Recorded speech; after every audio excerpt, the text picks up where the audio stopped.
విలువలు విశ్వసనీయత లేని మనిషిగా రాజకీయాలు చేద్దామా, లేదా కష్టాలు వచ్చినప్పుడు ఆ కష్టాలను ఎదుర్కొని హుందాగా నిలబడుతూ మళ్ళీ 5 సంవత్సరాలు కళ్ళు మూసుకుంటే 5 సంవత్సరాలు అయిపోతాయి. అధికారంలో లేనప్పుడు కష్టాలు ఖచ్చితంగా వస్తాయి, కానీ ఖచ్చితంగా కష్టాలు వచ్చినప్పుడు మనం ఖచ్చితంగా ఏ రకంగా రియాక్ట్ అవుతామన్నది మన చేతుల్లో ఉంది. రాజకీయం అంటే ఎల్లవేళలా అధికారమే కాదు, మళ్ళీ 5 సంవత్సరాల తర్వాత మన పాలన వస్తుంది, మన ప్రభుత్వం వస్తుంది, అప్పుడు మళ్ళీ మనమే ఆందోళన ఎక్కుతామన్నది కూడా గుర్తుపెట్టుకొని అడుగులు వేస్తామా అన్నది మనలో ప్రతి ఒక్కరూ కూడా ఆలోచన చేసుకోవాలి. ఈరోజు కేవలం వాళ్ళ పార్టీకి ఓటు వేయలేదు అని మాత్రమే,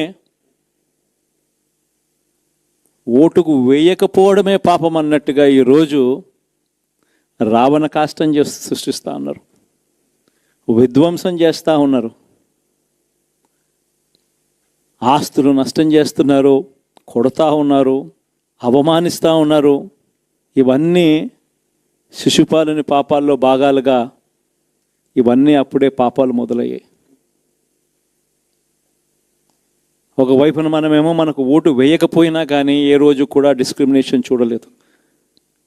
అటువంటి వాళ్లకు కూడా మనం డోర్ డెలివరీ చేసిన ప్రభుత్వం పాలన మందైతే, ఈరోజు కేవలం ఓటు వేయలేదన్న ఒకే ఒక కారణంతో ఏకంగా కొడతా ఉన్న పాలన వీళ్ళది.